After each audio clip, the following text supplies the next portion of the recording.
And welcome everybody to the Salty Show, and welcome back to our Total War 3 Kingdoms Let's Play as Chao episode, well, really, the episode doesn't matter as you guys welcome to the final episode of the series. We've finally reached it, and to the conclusion we are going to witness our success.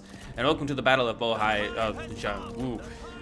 Our forces were attacked, finally, well, not finally, but as expected, and we are put into somewhat of a precarious situation here. As our forces are, as you can see upon the map, separated. They're split.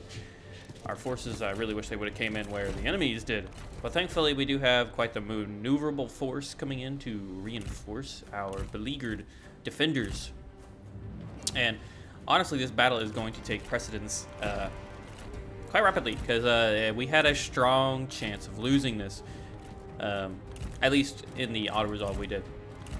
And the fact that these armies are split up, linking them together is going to be quite the difficult task. So I'm preparing our first army to just survive. This secondary army is going to go on the offensive and try to knock out the engaging force that decided that they wanted to play ball with us. While our trebuchets are making short work of their multi-bolt crossbow, which is a great idea. And we are going to do our best to just play defensive. Thankfully, the AI does obviously prioritize linking up more than anything, so we can use that to our advantage. It gives us time to form up. And we are going to do that to the best of our ability. Trying not to be a micromanaging mess, we're going to roll on in here and sack the enemy. Now, obviously, we have much to get through. Being the last episode of the series, I do want to thank you guys all for tuning in and watching this to the very end if you did, and I greatly appreciate the support. Do like and subscribe as always, as I mention that all the time, but if there's a significant viewage and likeage of this series, last one, and vote in the poll of what you all want to see next. My polls will always be taken into consideration for the next series that is going to, well, replace this one. I do have an itching towards trying to play Imperator Rome and giving that a little go, but I'm not sure about the longevity of that campaign. So multiple decisions will be made and discussions.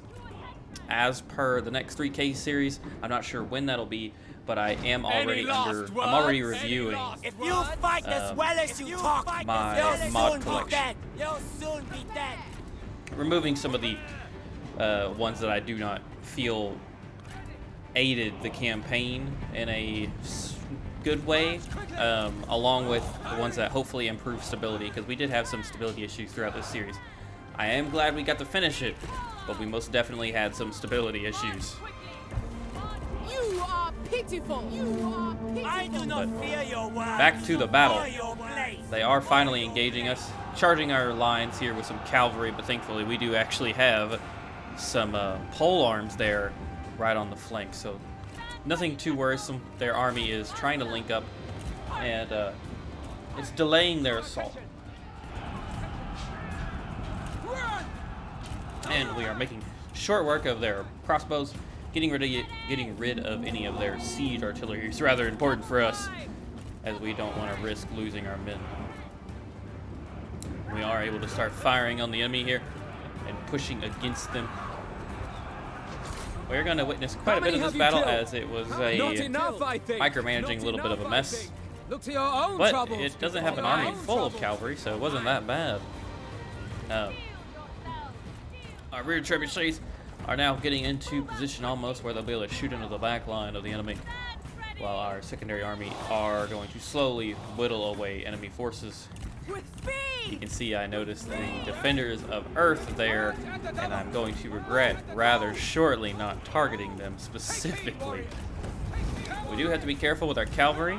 We have a very limited supply of them, and they will perish towards infantry. So we will need to be careful. And as you can see, yes, that poor spear or G guard is utterly obliterated. I truly wish I had paid attention. I should have targeted them sooner, but lessons learned. Lesson learned for those poor men, that is for sure. Me, on the other hand, who knows? Our warriors run. Our main line is about to be engaged, though, with the defending army. By both armies, they are fighting against them. And the enemy actually does still have reinforcements sitting off the map right now.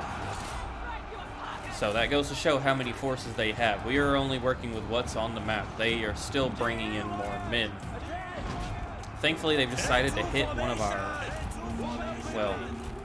our corners, so we're able to maneuver some of our troops more freely. And we're distracting a sizable chunk of their infantry to chase after our cavalry. So all is pretty well, especially since our crossbowmen are allowed to fire full range, basically. And we can see that we're going to target some of their cav. We want to make sure we eliminate any ability they have of maneuverability, for sure.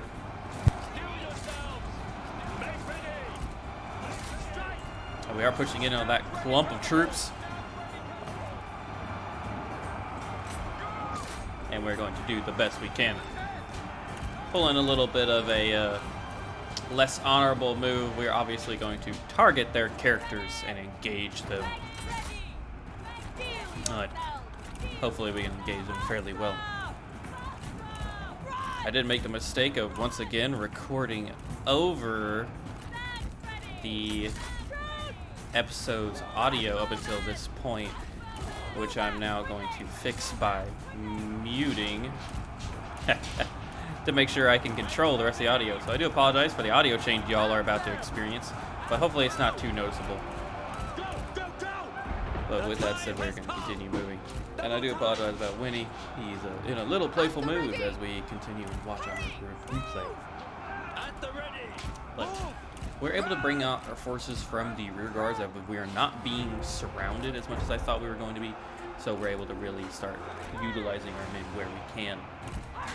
And pushing. Unfortunately, our G Guard are getting pretty distracted, and our crossbows unfortunately do get engaged by some cavalry, but nothing they can't handle. And finally, our cavalry is in a good position to finally do some charging on the infantry that's engaged on our main defensive line, and we're going to use that to our full advantage.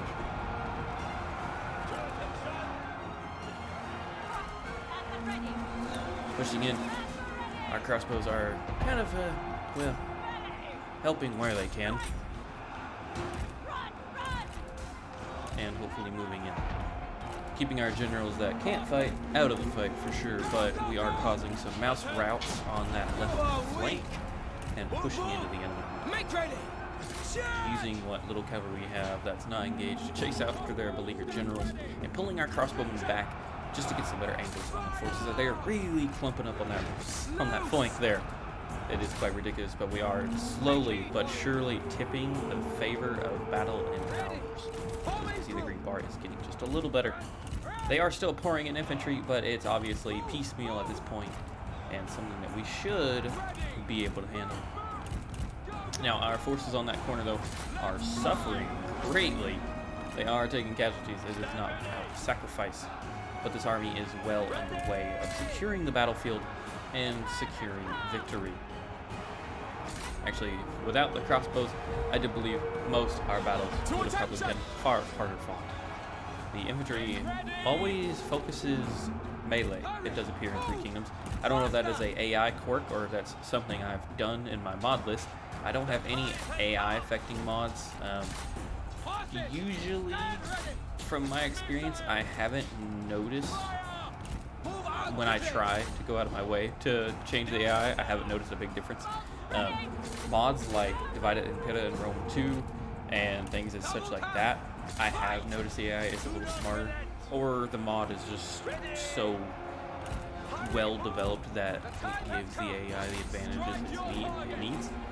But I don't normally seek them out. I just deal with the AI at hand because it's a hard-coded issue, basically fixing Total War AI. Something I hope they address in future games. Sorry, man.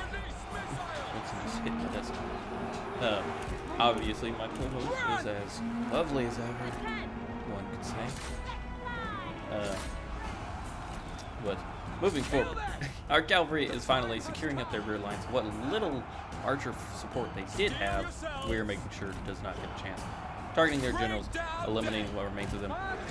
Really, they only have a couple left on the field of battle, and our secondary attacking force is really delaying any infantry they had.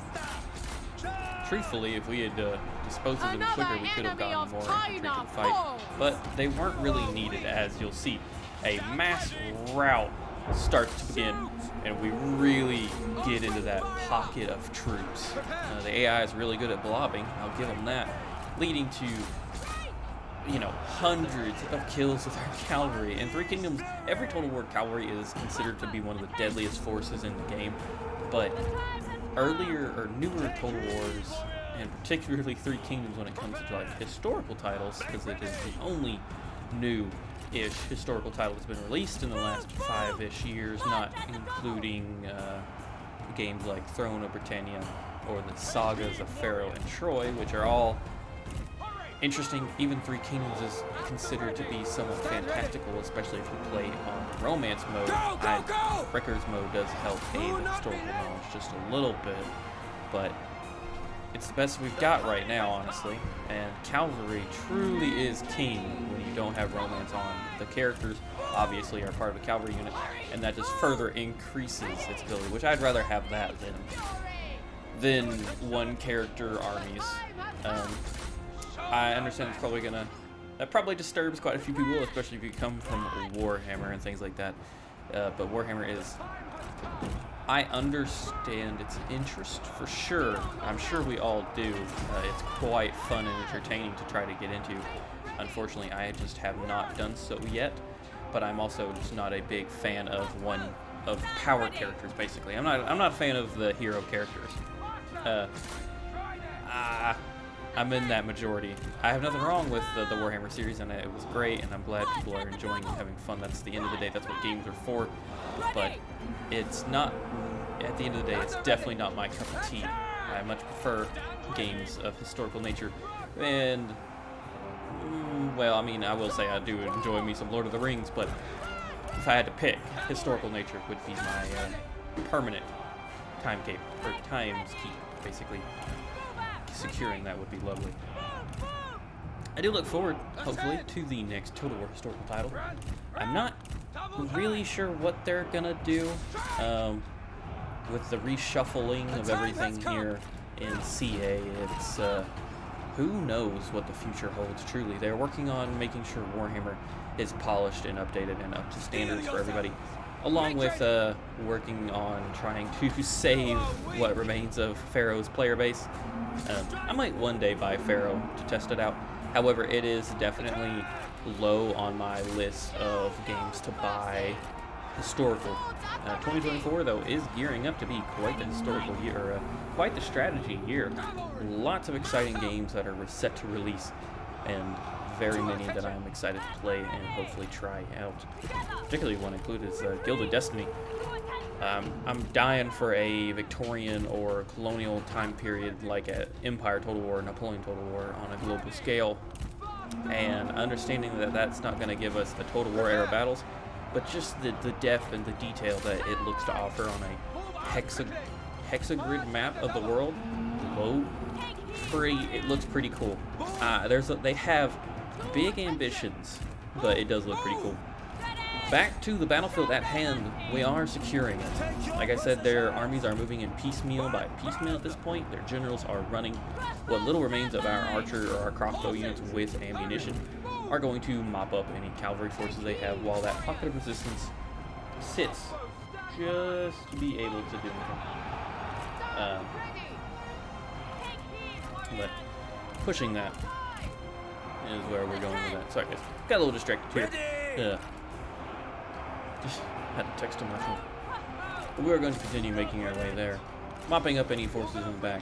That pocket of resistance is cut off. Here comes their third army. I did forget to mention that. This is not just a minor force coming in to reinforce. This is a third army. So we're having to reform our lines, deploy what little cavalry we have left. Most our men are well under their 50% mark, especially cavalry-wise. They were already under that mark. So we're going to try and get our troops in. Most of our crossbowmen that are sword guard are going to be going into this fight now.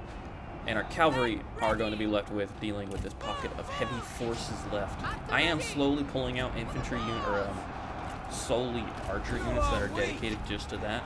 Pulling them out, making sure they don't get hurt in the battle, because if somehow we miraculously lost this battle, I wanted to make sure when we were attacked again that we'd have full four full archer units. I can't talk today.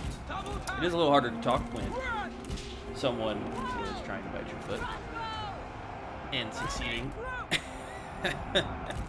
Buddy. Oh. He's still a puppy and I love him. Well, I say puppy. He's a full-fledged, almost adult now teenager. And just like we're ruining them on the battlefield, he really tries to ruin my leg and destroy his teeth. Faster! Take heed, warrior! It is kind of my fault. I let him chew on my shoes when I was recording when he was younger. Because they weren't hurting my shoes, my work shoes, steel toes, they were doing just fine. But it's led to some interesting habits. Speaking of habits, we are doing our standard formation, going across their rear line, mopping up that small archer brigades that you can see there, running and fearing for their life as we just destroy the Start Army. They had no real chance, but we are taking them.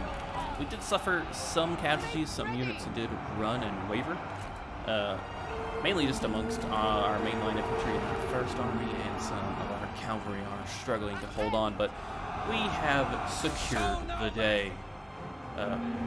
They do have some minor forces, obviously, but they are slowly dwindling away as we encircle them. You can even see there's a multi-bullet crossbow crew, for some reason, going hand-to-hand combat in there. Don't ask me who gave that order, but they are regretting it. A mass chain rout is underway with the last of their generals to fall. The rest of their army will slowly go with it. The only real people holding on are going to be those Zhang boots, and they have any protectors of heaven, which I don't think they do. And victory has been secured. We did take quite a few casualties, but it was a close victory. Capturing their armies of the north is a waste of our resources. We are going to obviously release them. All deeds towards the design. But like I said, yes.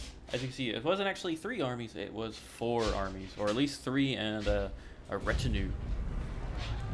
Pushing them greatly closer. Now down here we do take some casualties here. There's no reason to fight that. The 3 armies against our poor garrison. That garrison.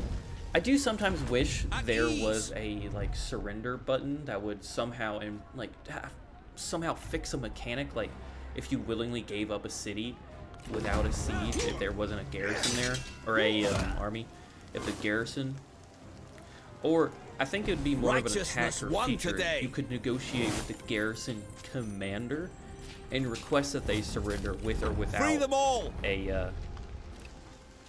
an army there.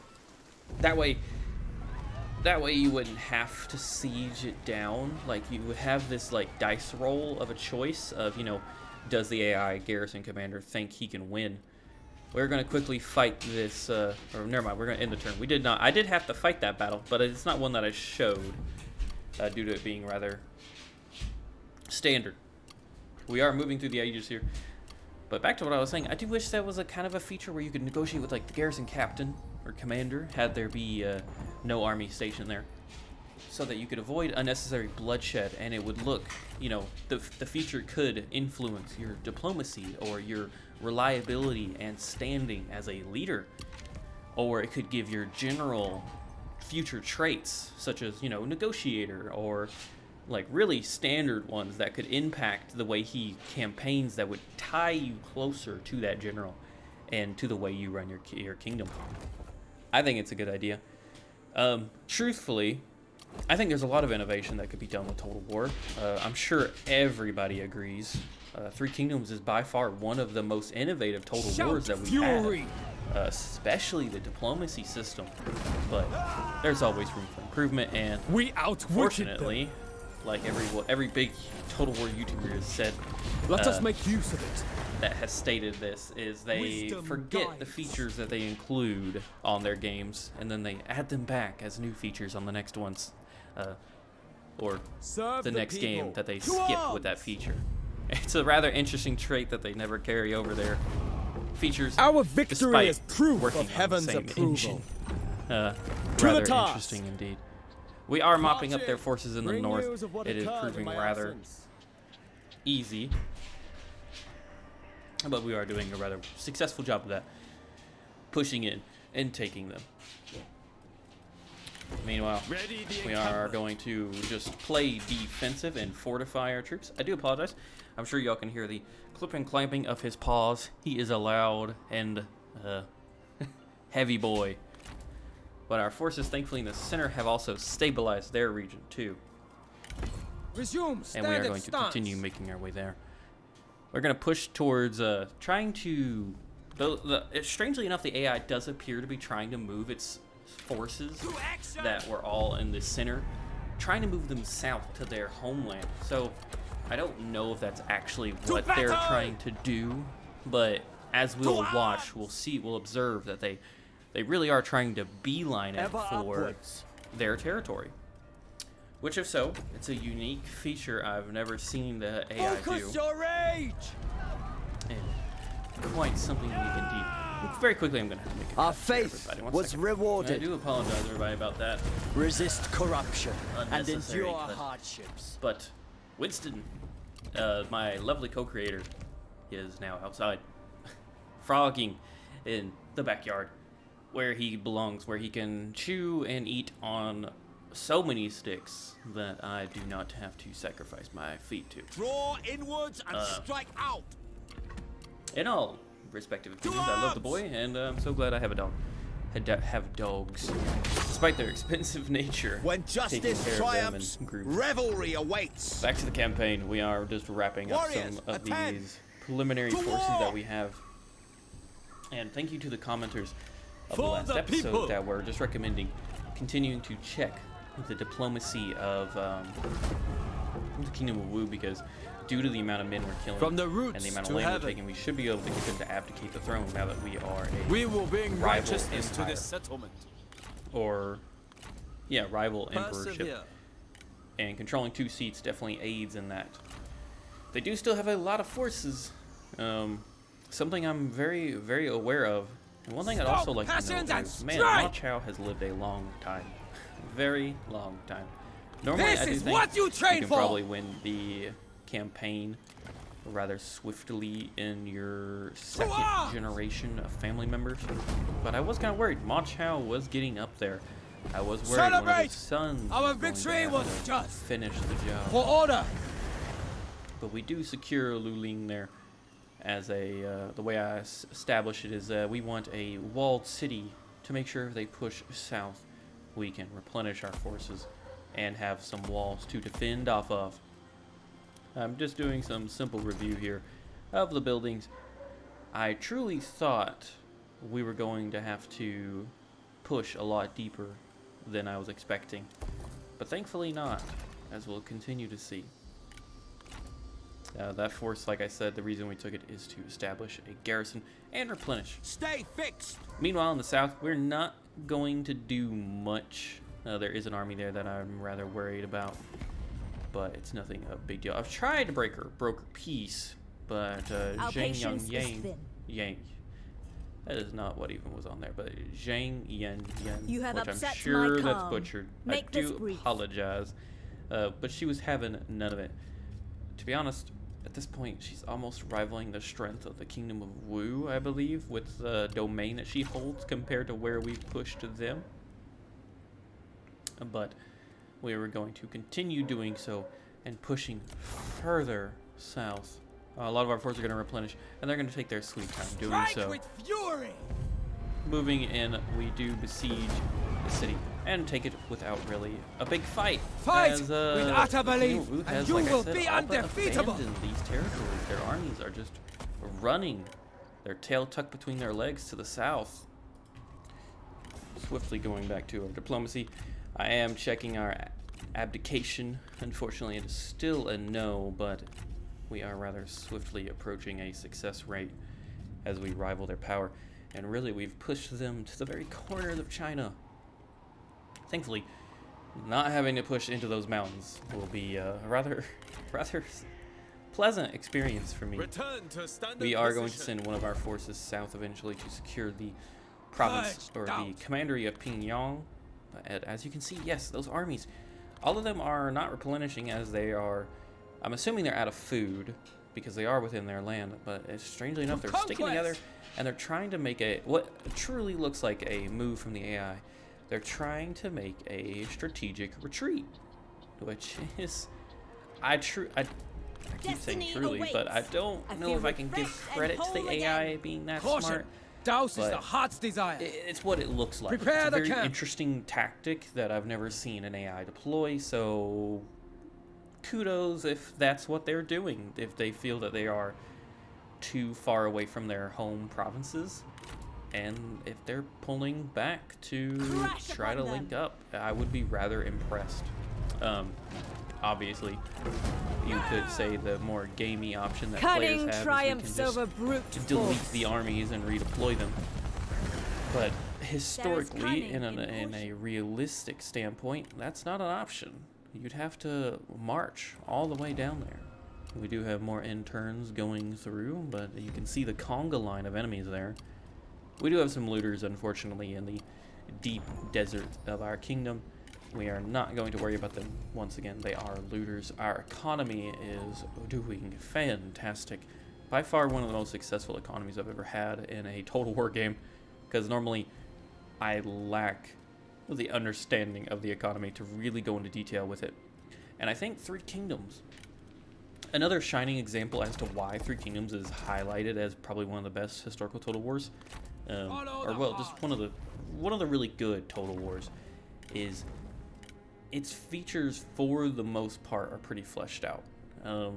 Take the economy, for example, where you can easily identify all, it shows you the economic value of whatever you're producing, then the percentages. The only thing that you could add more to that is like a breakdown menu of where those percentages are coming from. It's a rather nice system. It does exist obviously in Rome too. Attila, percentage-based economic bonuses and Let growth. desire But I shape do and think guide passion. it's far more Shut influential in Three Kingdoms, where if you build a building that's going to give 10% to this other building, Strike now! you will see it. Compared to Attila and Rome too, where you kind of have to go through a couple We menus outwitted them.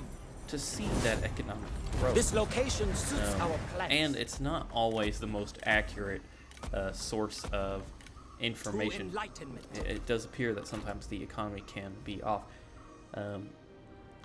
Three Kingdoms is also one of the best games where you can min-max your kingdom and reduce corruption, which is really something that we've seen throughout this whole playthrough. As soon as I unlocked the court systems, the corruption has not been an issue across the kingdom. That is literally like the first building that I establish usually. I was a little worried here that Lu Huijian would declare war on us, as we are at war with Wu, and they are technically their vassal, or a military ally, one of the two. But however, we have a trade and a non-aggression pact with them, I believe, and they don't appear to be wanting to break that, which is smart, because we could raise another army right next to them, and we should be able to kill them. So they're probably willing to remain neutral and just a quiet little kingdom, or not even a kingdom, I guess like a duchy in our empire, because the wrath that would incur from Ma Chao would be great. Utilizing the faction council of 232, it is crazy to see the difference if you go back a couple episodes, the different faction council members as people have died of old age. That is how long this campaign has gone on. Thankfully, Ma Chao, though, does get to see the end of it. Ma Tong, of course, had no chance of doing so, but his son and legendary character does get to. We are going to push for the Mandate of Heaven. However, I will be honest, I do forget that it is a goal of mine. We do have an administrator to give. The Imperial Court system as well is something I'd really like to point out as a really cool feature. Like, the abilities to grant these titles is really cool. Like, Attila and Rome 2 had offices and promotions but and they do have governorships, but the tie that this gave is rather interesting. I do think it's one of the shining beacons that this really was a pretty well thought out game. That the only gripe I have, a couple things obviously with the characters and things like that, but the only major gripe I have is the fact that it's the same for everybody else, is they stopped supporting it. And as far as we know, the last thing we heard was, you know, they gave up and they were going to work on a potential Three Kingdoms 2 to make, well, let's be honest, make more money. Now, is that still true? Honestly, I kind of doubt it. I don't know if making a Three Kingdoms 2 would be the profitable success that they would hope, unless it has all the features of Three Kingdoms, some features from Warhammer, and then more on top of that with a new setting that is different enough from this game, as you can't really make a Three Kingdoms 2. Like, this map, we already cover the whole of China basically, and you can play long enough to get to the Three Kingdoms period. Well, what would be considered in game as Three Kingdoms period. I don't think you really ever have the Three Kingdom rivalry. One kingdom, the Kingdom of Wu, is usually the dominant force that you end up fighting against, and then it's your faction, and then it's a third that just randomly gets picked, and you two fight over that for a little bit, take it, and then it's a world war. That has been my experience in Three Kingdoms so far. But yeah, I truly find it to be hard to see the economic success of Three Kingdoms 2. It doesn't look good unless they could, like I said, drastically do something different. But let me know what you think in the comments below. Perhaps I'm missing something. I understand the player base for Three Kingdoms is massive. It's a crazy part of history that is not really covered too much in video games, other than like you know, the Dynasty series. But To battle! covered by in this Overwhelm fashion, them! not much at all. One other game that I'd highly actually recommend, quick wit well, dodges I could the recommend hardest back in blow. the youth. I have not played it in over a decade. Was Oriental Empires. That game When came out. drawing a bow, I played it. hold the I breath. had one playthrough of it, and I thought it was pretty okay. It has been since obviously discontinued. I believe it is finished actually, but it is obviously not being developed anymore. They had some DLCs for it. It is like a Civilization-esque style set in the A quick Chinese, wit dodges the hardest blow. subcontinent, basically, When drawing a bow, or hold custom the maps, whatever breath. you want to do. It's rather fun. Last I remember, anyways, it was rather entertaining. I only played one series or one run of it before I moved on, probably to something Total War back in my day. But if you're itching for that style of gameplay, give it a look. I'm sure it would probably go on deep sale nowadays, and you could probably justify getting it.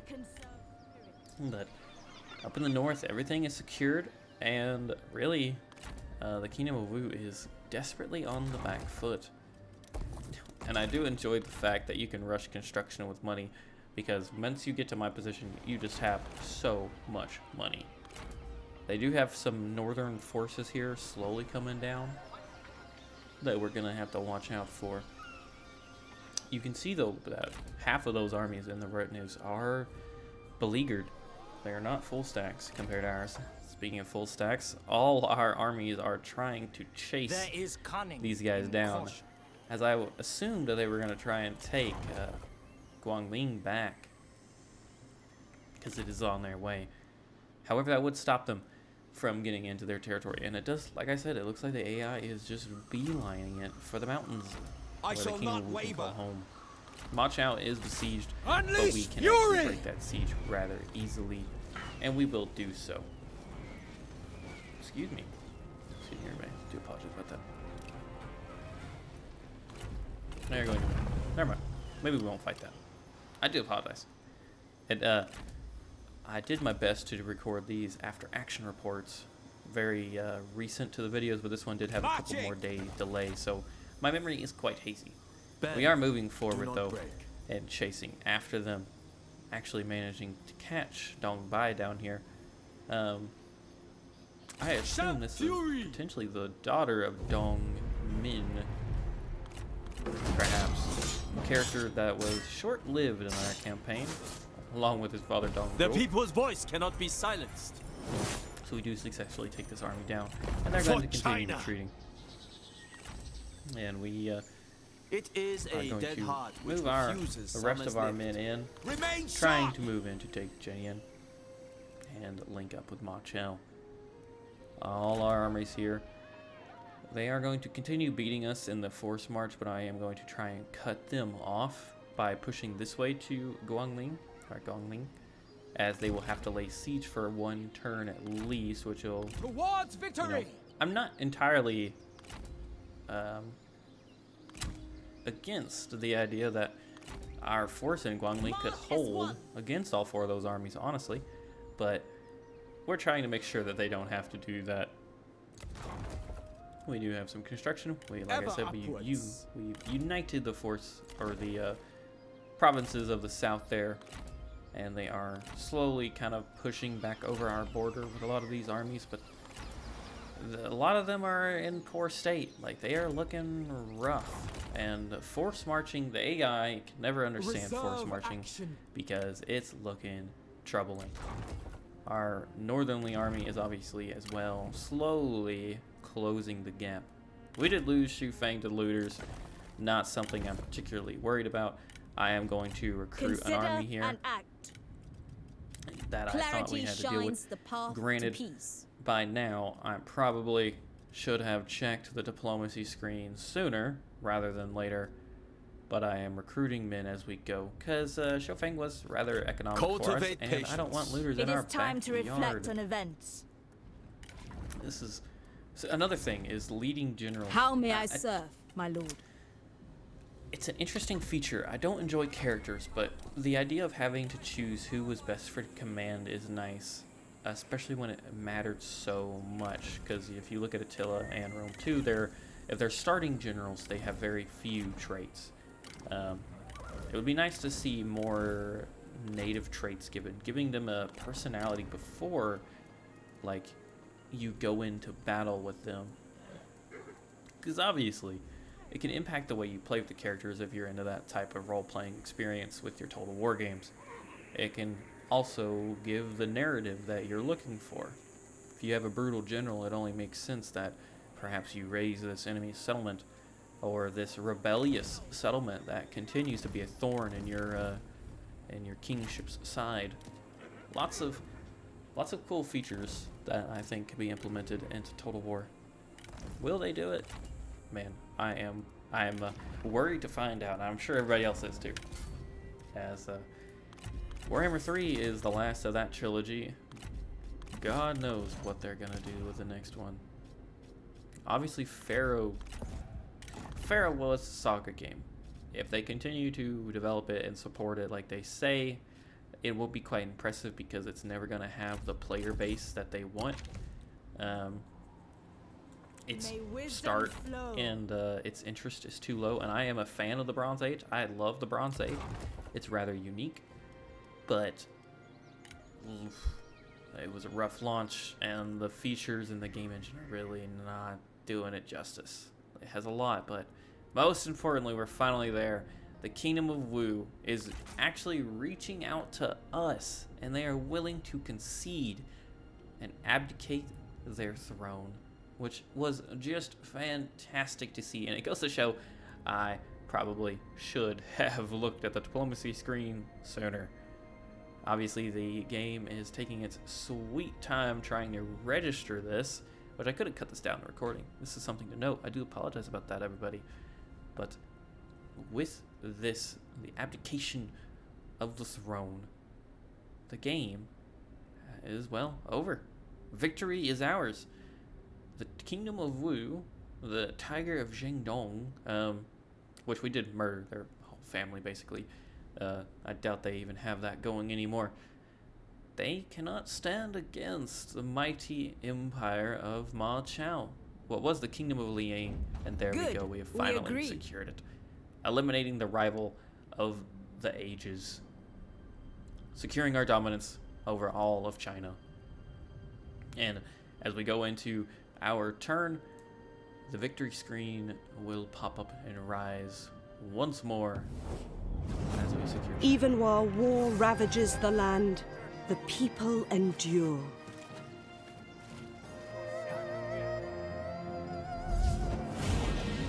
And once battle is done, peace is restored. Ma Tung has honored the memory of the Han and reached his full potential.